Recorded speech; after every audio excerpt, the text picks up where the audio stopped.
वासुदेवेन्द्र योगीन्द्रं नत्वा ज्ञानप्रदं गुरुं मुमुक्षूणां हितार्थाय तत्त्वबोधो विधीयते. So we'll just quickly recap whatever we have learned so far. So the text started with the first section of the text, covered the qualifications which are required for studying the self, for self-knowledge, which we have already seen in detail. We are in the second part of the text, which is called as Vyashti Vichara, or the discussion about the microcosm. So the section started with the statement that Atma is real, everything else is seemingly real, mithya or seemingly real. And then it defined Atma. In the definition of Atma, it first gave what is not Atma, and then it defined Atma. And what is not Atma, we have seen, are the three bodies, the five sheaths, and the three states of experience. So we have gone through all this so far in detail. We have understood what are the three bodies, then the five panchakoshas, as we call them, and the three states of experience. And in the end, it concluded that I am not any of these anatma. Whatever is not Atma, I am also not that. Because when we say I am something, then it cannot be what we say as mine. For example, if I claim the body to be mine, then I cannot be the body, because it is my body. Similar to my house, my pen, my phone. These are not me. They are something different. So when I say my body, it cannot be me. Similarly, when I say my mind is not okay, my mind is feeling good, again we are referring to something else other than me. So again it says I am not that. Same with the intellect. I am not the intellect, because whatever we say, again we say my intellect is disturbed, or my intellect is having all this knowledge. So when we say again my mine, that means it cannot be me. So whatever we say is mine cannot be me. So this is how the text unfolded. So other than Atma, whatever is being told, what is not Atma, is not me also. So then what is that me? So we have so far seen what is not me. So then we should also confirm what is me. So that is what the next, again he goes back, the author goes back to the initial definition, where he defined Atma, which is not, it is not the three bodies, it is beyond the five koshas, and it is a witness to the three states of experience. Then it defined Atma at the end, which is now again he is going to repeat. So again the question comes back, then what is Atma? Atma kaha? What is Atma? So again what had been defined earlier, he again redefined the same thing. Atma is Satchidananda Swarupaha. So that is the definition of Atma, which was given earlier. Now we have negated all that is not Atma, and we have come back to the original definition, which is what is Atma. And Atma is defined earlier, like whatever was given earlier, the same thing is being repeated. Satchidananda Swarupa.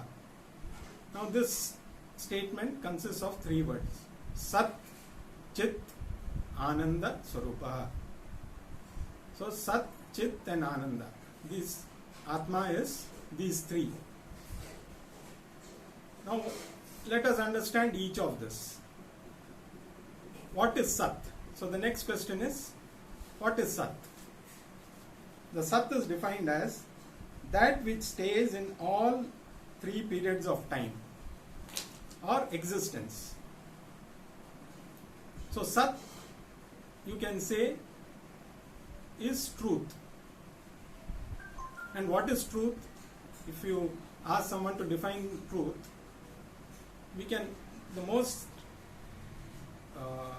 the best meaning would be, definition would be, something which cannot be negated is truth.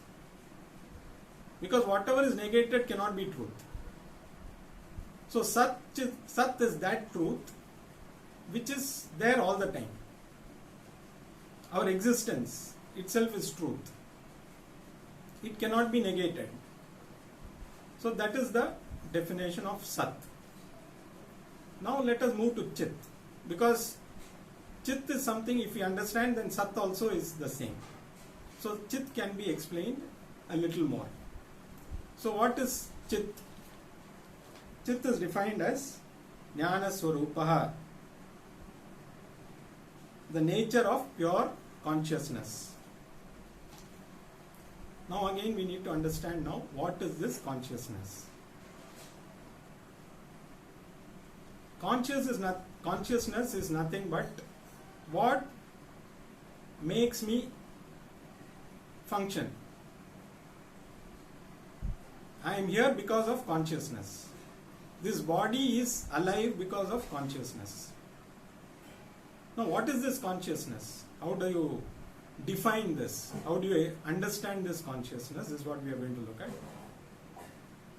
Now, consciousness is, we can explain with an example.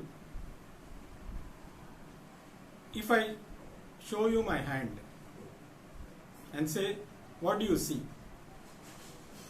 Now, somebody will say, yes, I see the hand, I see the 5 fingers, I see the lines on the hand, maybe there is some dirt on the hand, or if somebody is politically inclined, they can see something else also in the hand. So each of us, depending on our mindset, we can look at the hand and say, okay, the hand has this, that. There's one thing which is missed by all of us. How do you see this hand? What makes us see this hand? It is the light. Without the light, the hand cannot be seen. If I switch off all the lights, you cannot see the hand. It is something which makes you see the hand, but it is not, since it is there all the time, we don't look at it separately. Yes, it is there.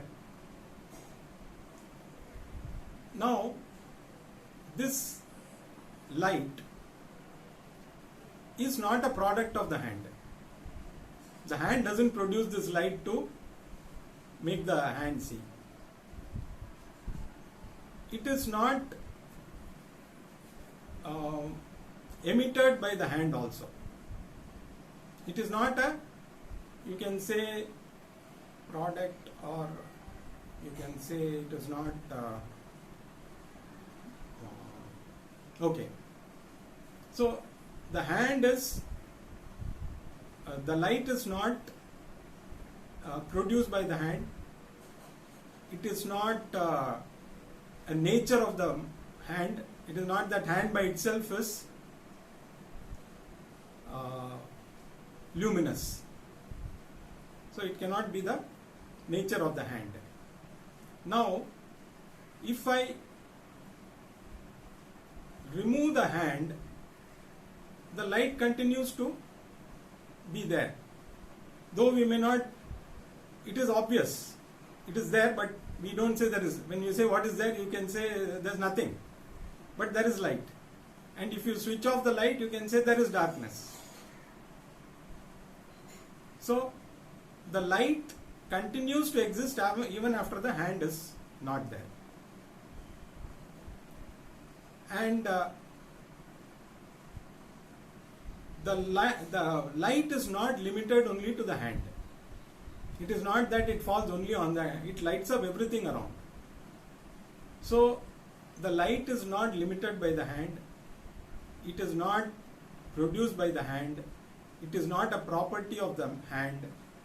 It is not, it continues to exist even after the hand is removed from the scene. You can take another example of electricity. Now, how do you know electricity is there? It is flowing in all the wires.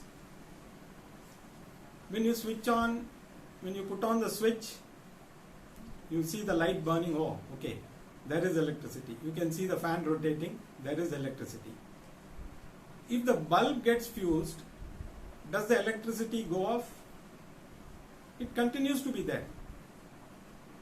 Same thing, if the fan stops working, does the electricity disappear? No, it continues to be there.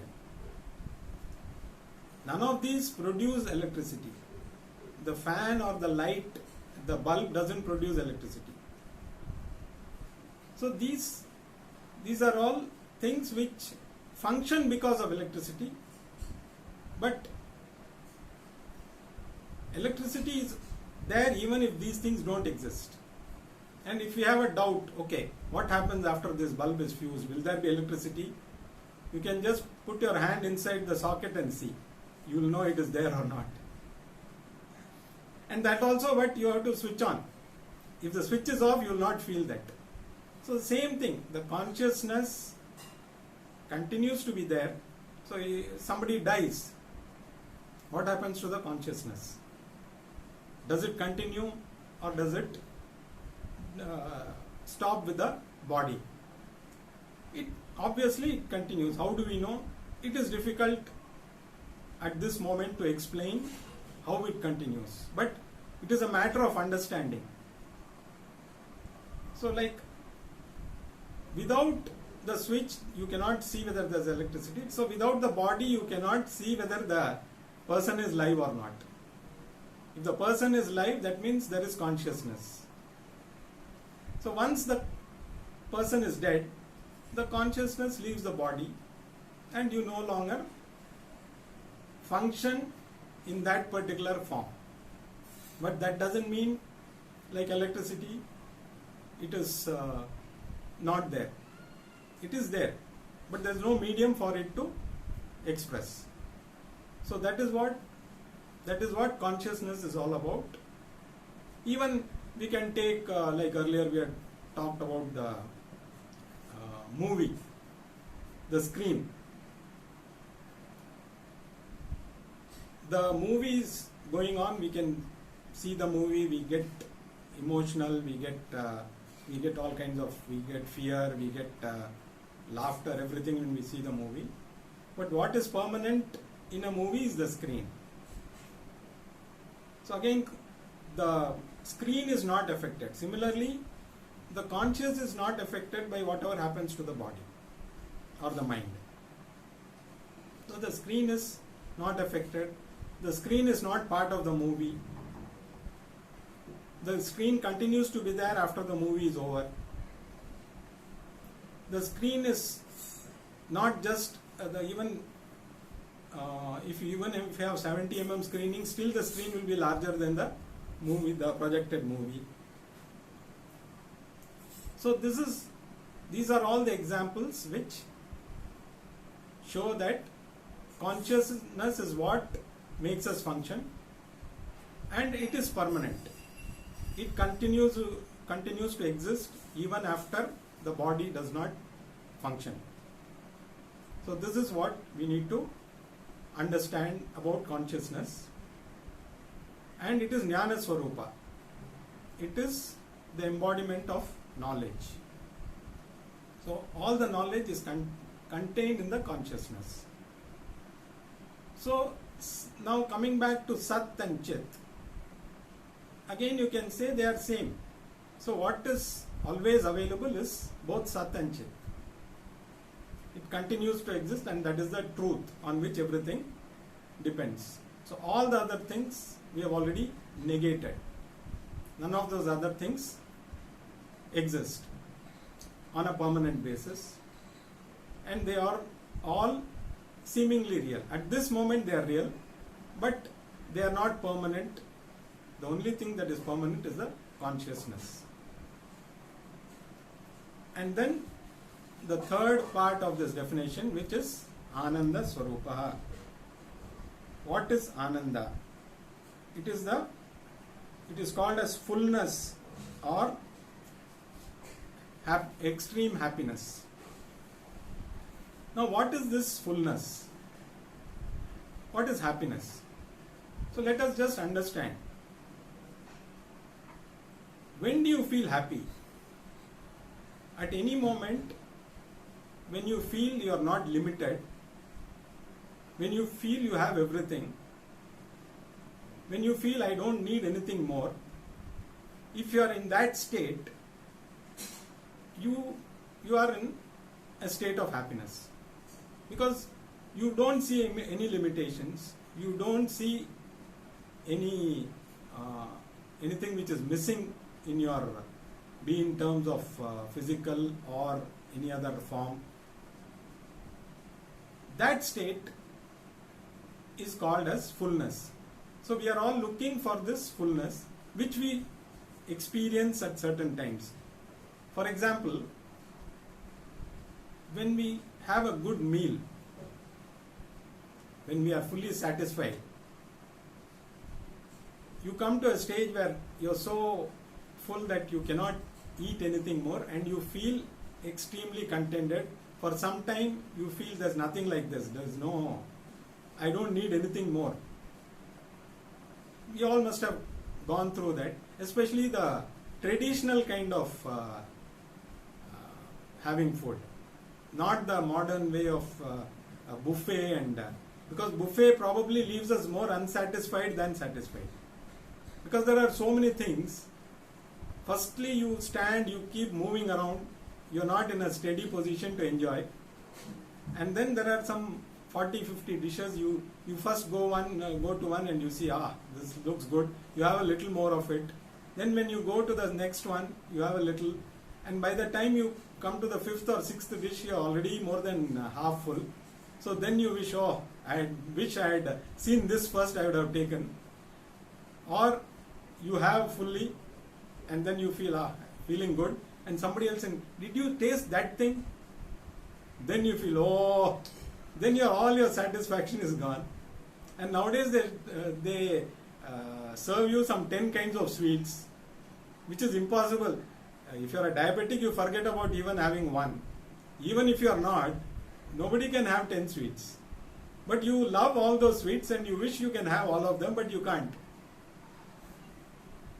So then you again feel, earlier you have on a banana leaf, you sit on the floor, they serve, and you have one sweet or maximum two sweets if it is an occasion.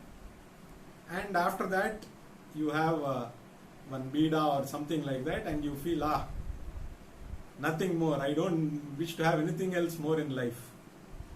That state lasts for a few moments. So that is what is called fullness. Fullness is when you, even if you take another example which is not very good, but you can always say, use that example also. When you have a very strong urge to go to the toilet, and when you go and empty, and then for some time you feel on top of the world. You don't feel like doing anything. You don't feel like at that time you don't want anything else. You are just enjoying that state where, same thing you can say when you wear a new slippers or something, and you walk and you find that the feet are so, you want to take it off. You are just waiting, and when you take it off, that time you feel the kind of happiness that you feel.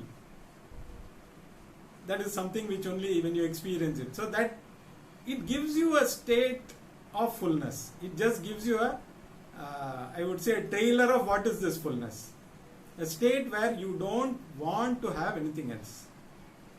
You are just complete. You don't wish for anything else. Not like Raymond's advertisement where they say complete man.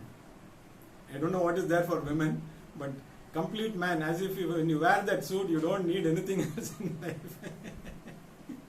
So people come out with different definitions of complete, but we have experienced. See, I would say the more choice we have, the less satisfied we are. So our previous generations, they hardly had any choice. So whatever they had, they enjoyed that. You get a dress only once in a year for a festival, and they never complain rest of the year, oh, I wish I had a dress. Because already you are, and that when you get that once a year for Deepavali or whichever festival, that happiness that you get is something which now we get whenever we want. We go to the shop and buy a dress. But I don't think any of us, including the new generation who do that very regularly, they're always looking at something else which could have been better. Oh, I could have selected that. You have now, earlier we used to have only Ambassador and Fiat cars. So you have one of them, you feel on top of the world. If you have a big family, Ambassador car. If you have a smaller family, you have a Fiat car. That's all. You don't look beyond that. Now you have earlier Maruti 800 was supposed to be the thing. Then once other cars started coming, now people feel ashamed if they go in a Maruti 800. Oh, people will say, even you go and go to a hotel or something where that security fellow will be there. You can see his reaction if you go and get down in a Maruti or you go and get down in a Benz. He will not look at you if you come in a Maruti. But if you go in a Benz, he will run and open the door for you. So that is what now, the more choice you have, the less satisfaction, and that you always feel emptiness. I could have been this, I could have been that, I could have had this, I could have had that. So the more you don't have many things, the less happy you feel. So the state of happiness is nothing but fullness. So that is what is Ananda. Ananda Swarupa is the embodiment. So you are the embodiment of happiness. So now, Sat Chit Ananda Swarupa. So that is what Atma is. Now how are you connected to that Atma? Now we have already seen, I am not the body, I am not the mind, I am not the intellect. Then what is left? Now everything has been negated, so what is left is only the Atma. So then,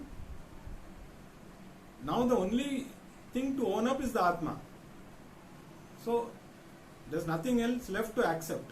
So by definition, with all these explanations, we don't have any choice but to accept ourselves as that Atma. But is it easy to accept? Okay, you can say you are the Ananda Swarupa, but I don't feel like that.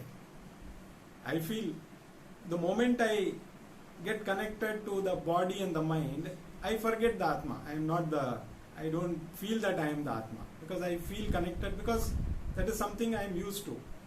So it is very difficult for us to detach ourselves from the body and the mind, whatever happens in the body and the mind, and claim.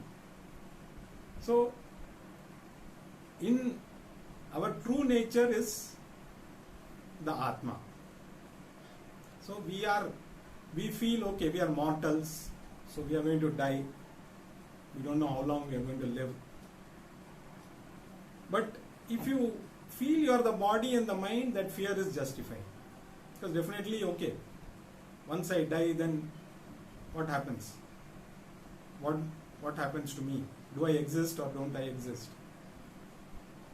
But again, it has been clearly explained that I am not the body. I am not the mind. Then there is no choice for us but to accept that I am the Atma. So ultimately the knowledge is that I am the Atma. But it takes lot of understanding to claim this Atma. That is why the first 4 qualifications were prescribed, so that when you get the knowledge, you are ready to claim it. If we don't have discrimination, dispassion, the 6 qualities, samadama, and firstly you need to have that mumukshutvam, or that desire, the burning desire to know yourself. Unless these 4 are there, so these 4, the more we develop these 4 qualifications, the more our understanding of Atma will become better. And the more we understand the Atma, we will become Ananda Swarupa, or we will be in that state of happiness which is eternal. So it is difficult for, at this moment, even if we have this knowledge, to accept this fact, because even at this moment we all feel limited. Oh, how can I be this? I have so many. After understanding this, the moment we go back to our regular things, we get so caught in our day-to-day things, so many problems. How can I be the Atma? I have so many problems, I have so many limitations. So definitely I cannot be the Atma. So it requires regular study, regular connection with the teaching for us to start accepting Atma as our true self. So with this, the second chapter, or the second part of the text, which is called as the Vyashti Vichara, or the understanding of the microcosm. So we understood what are the 4 qualifications that are required, without which it is difficult for us to proceed to know self. Because without a degree you cannot go for a post-graduation. Without going through school you cannot go for a degree. So everything requires a qualification. So without these 4 qualifications, there is no point in proceeding further.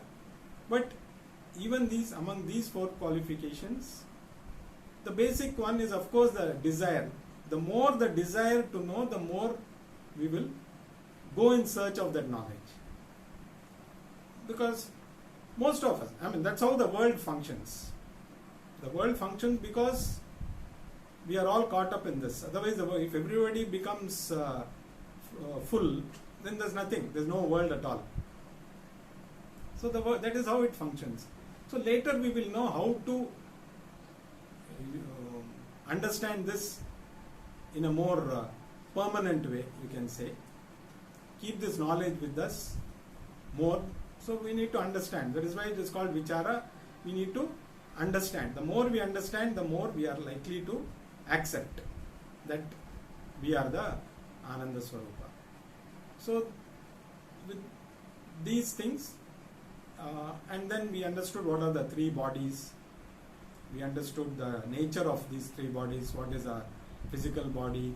What is a Sukshma Sharira? What is the Karana Sharira? And then we also understood that we are not any of this. Then we understood what are the 5 koshas. The first one is the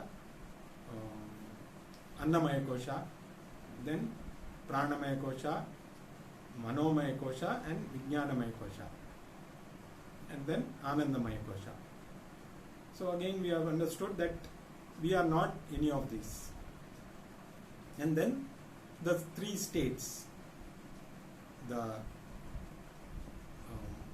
3 states of experience. One is the waking state, the dream state, and the deep sleep state.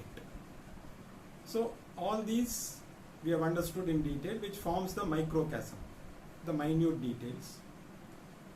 The next section, the author will tell us about the macrocosm, or it is called Samashti Vichara. What is creation? How things are born? What is their source? And what are the materials? So all this will be covered in the Samashti Vichara, which we will take up in the next class. So this is what Vyashti Vichara is. So now hopefully we have understood that what we are not is very clear, and what we are also has been told, but to claim that we need more understanding. So that is why the discussion on the macrocosm will give us an idea what is our connection with that. So that is how the teaching is. So first it explains the microcosm, then it goes on to the macrocosm, and then the final section will be what is the connection between the micro and the macrocosm. So where we stand in this system. So that is that's the methodology of teaching. So it's such a structured methodology that we are at that moment we are helpless but to accept. But maybe when we reflect upon it again and again, we may get a lot of doubts. But those doubts have to come, and those doubts have to be cleared, definitely. But the teaching proceeds in such a way, because at that moment there is hardly anything that is left to imagination. Because each thing, like when you say Satchidananda Swarupa, it also says what is Sat, what is Chit, what is Ananda. Everything is, nothing is left to imagination. So that is how the teaching proceeds. And that is why it is important to learn in a structured way. Because there may be initially curiosity about these things. So people, curious people will go to different places. They will listen to different people. They may find, okay, this makes sense, that makes sense. But then after that, what? We don't contemplate on that. And we like to hear what we want to hear. So whatever we feel is correct, we accept that. Whatever what should be listened to, we don't like, because it is not in tune with our way of thinking. So we tend to have our opinions on various things. So then, but everything starts with curiosity. So there has to be a beginning. So that first curiosity. So once you are curious, then only you can become serious. So once you become serious, then you have to look for the right kind of teaching and the teacher also. Because the teaching comes from the teacher, and the teacher should be a traditional teacher who has followed a lineage of teachers who have followed this methodology. That's why they say if you follow one, you follow that for a length of time. Whichever teacher you feel as you are interested, you should follow for a length of time. Then only you will be able to absorb something. Later you can always question.